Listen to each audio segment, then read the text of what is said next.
Hello everyone, Zelleranth here, and for today's video on Umamusume, we're going to talk about the upcoming Uma that is Mejiro Dober. She is an Uma that I've actually talked quite a bit about, as she is one that I feel like a lot of people are going to want to either pull now or pull down the line. But we'll kind of cover her like I do with all the Umas, so we'll take a look at her base stats, her aptitudes, as well as her skills, and whether or not you might want to pull over her based on my thoughts on her at this point. And this is luckily coming right after Kitasan Black has dropped, so you should now know where you are carrot-wise post Kitasan Black rerun, which will hopefully make it a lot easier to make your decisions on what you're pulling from this point forward. And so with that, let's just go ahead and get right into her. So the stat bonuses, 10% speed, 20% wit. It's in good places there. I always like this because it makes it a little bit easier, because I like to just take 2 speed cards just in general. With 20% on speed, it's always a little bit more awkward because I'm like, I know I can make 1 speed work, and if I really want to get my highest stats, that's generally what you want to do. But with a 10% and 20% wit, it actually is pretty nice getting your wit fairly high and then still feeling okay doing 2 speed cards. Like, you're not going to overcap it too much. Just a little bit tricky on power, but then again, power is kind of a luxury stat at this point. As long as you're getting to that higher threshold, it's always pretty good. And then depending on the track, stamina, of course, is going to be important. But nothing too crazy there. On the aptitudes, she is A turf, A mile, A medium, and A late. Although she's E in short, which means you can easily get it to A if you have 10 sprint sparks. Although one of the negatives is on the sprints, the turf is actually the higher priority to try and get something S, because it's all about who can accelerate, because it's so short, and get to that max speed as quickly as possible, or get their speed up as quickly as possible, because there's such a short distance at the very end. And so you're sacrificing to get that all the way to A for her if you're going that direction. And I don't know how well, I haven't looked at the sprints and how well her uniques work on there as well, because her unique, while very good, is going to be, it's not going to be every track that it's good on. Same thing kind of with long. Long F just means you have to get long inspiration twice, which with high inspiration, it happens fairly and often enough that getting long S on her if you want to build her long shouldn't be too much of a problem. And then you can also build her as pace and front. Pace B is free, front C. Not really seeing front on her, but I could see pace, especially with like something like what we have with Scorpio Cup, where it's going to be very front heavy, and thus activating her ult might be a little bit easier on her there if you use her as a pace. And then 4A is also, since she's going to be a parent that you're going to want to build all the time once you have her, for specific racetracks where her ult's a good inherit. While it's not 3, 4 is almost as good, and thus going to be a little bit easier to hit the right pink spark on her when you're building her for them. Now, when we take a look at her ult here, this is the one where it can be kind of confusing.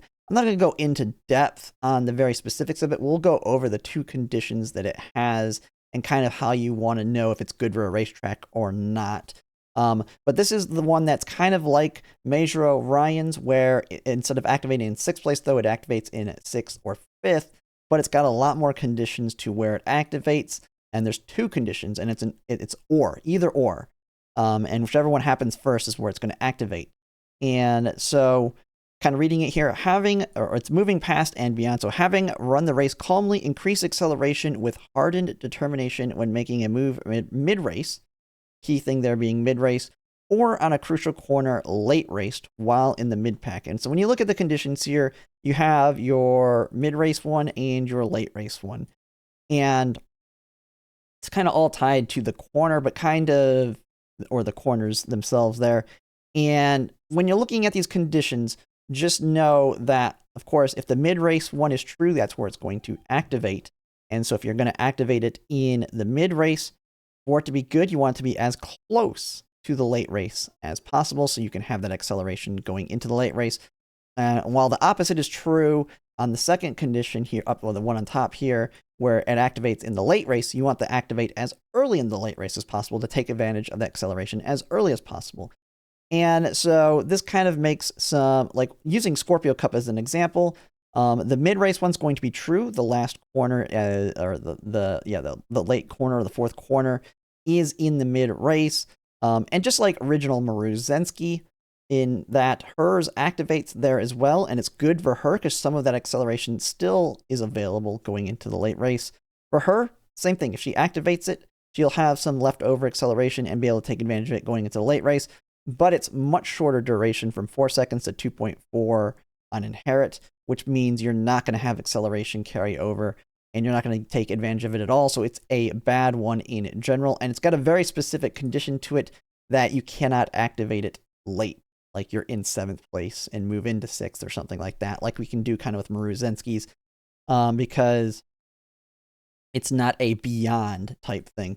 And so, and then like Sagittarius Cup, from what I've kind of looked at and understand, she's going to be good actually as an Inherit because of the late race. It's going to activate timing wise. Now, I don't think it's perfect, but early enough that it will be a valuable Inherit alongside like Major Orions for your end closers.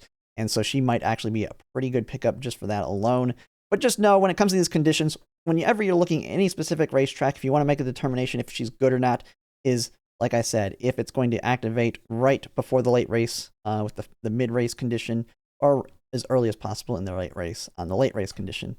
Very confusing. I'll cover this when we cover any new cup in where it's going to activate to know whether or not you're going to want to Inherit.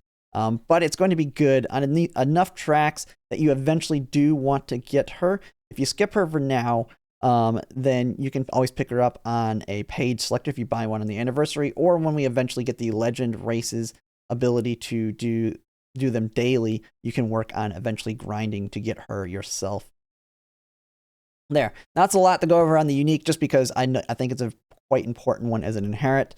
But let's actually look at her on the rest of her skills as an Uma herself, because she can be pretty decent herself in that sense. She has Kyoto Racecourse. She's very good for Kyoto. As we're going to see, she has the gold version of Kyoto Racecourse, which not only gives her stamina, but also wit, and it's 60% on both, and speed. Okay, it gives stamina, wit, and speed. Let me make sure that's not a Japan thing here on it.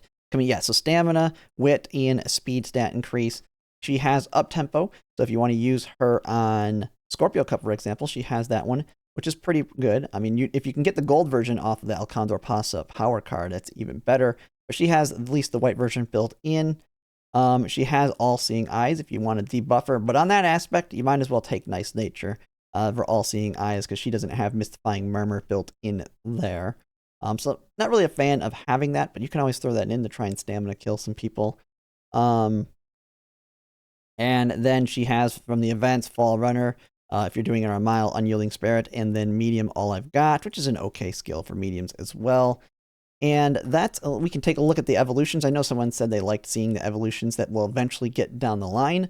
They were the 2nd anniversary update for Japan, so potentially could get them here with the next scenario if they decide to accelerate it. And evolutions changes Cool Gaze to add, it has the stamina drain, and then I believe all enemies within the field of view, and then increases her current speed. So now she gets a speed increase alongside it. And another one here that it changes it from a debuff to just a speed increase. So, which is pretty nice, going from a debuff that I think is not going to be as important in the future to now just an outright speed increase with evolution. So it makes that better. And then her evolved version of Queen of Yodo now makes it 80 in all of those stats. Stamina, wit, and speed for Kyoto Racecourse. So she'll have an extra boost on Kyoto, alongside having Fall Runner. So overall, kind of taking a look at her, as an Uma herself, pretty decent. Like I said, she'll work on Scorpio Cup with her ult. The Inherit's just going to be bad because it's too short. But she's going to be a very important Inherit on certain racetracks going into the future. So you're going to eventually want to pick her up. I don't feel like she's completely necessary right now. Kind of looking at what we have coming out in the future. And if we actually look at what they have coming up kind of around her, just to get an idea of what you might be wanting to use your carrots on instead of her. Of course, we have her dropping. Luckily, like I said, after Kita-san Black, so you should now know where you stand. A lot of the banners before it, I was kind of always having to say, Kita-san Black's coming, you need to save. Now that Kita-san Black is passed, hopefully you have her MLB, and you've done all your pulls on her that you needed to do. You can go, well, you need her. I don't know. You got a lot more freedom at this point. But right after, we have Ogre Cat Christmas. I know a lot of people are going to want to pick her up. She's going to be extremely good on Scorpio Cup if you want to build her last second. She's also going to be decent for Sagittarius Cup, which is the long race, if you want to build her as an end closer. And good in a lot of other ones as well. Kind of looking at another one. Tamamo Cross is going to be, I don't think she's going to be viewed as like a meta. I know she's a fan favorite for a lot of people, coming up soon as well. And the nice thing about her is because we're going to get free pulls on her, from what I understand, it's 40 to 50 pulls on her. And because of that, it's basically effectively a discount to get all the way to pity. So instead of it costing 30,000 carats for her, it's only going to cost you, what, 22,500 to go all the way to pity for her. So it's kind of like a discount. And just for that reason, I would actually want to pull her over these other ones for now, when you can always get the other ones if you're willing to spend money, like on the anniversary selector there.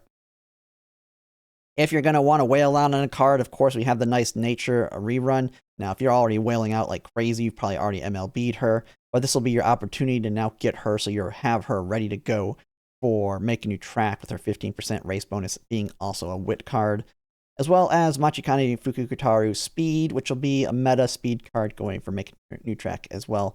But after that, I mean, that's pretty much all the big ones coming up here in the near future. Of course, we have this one right here where you can always get Mejiro Dober as well if you're hurting on carrots right now and you don't care about anything else up to this banner and you want to get her here. You can go up to 200 pulls and pity her.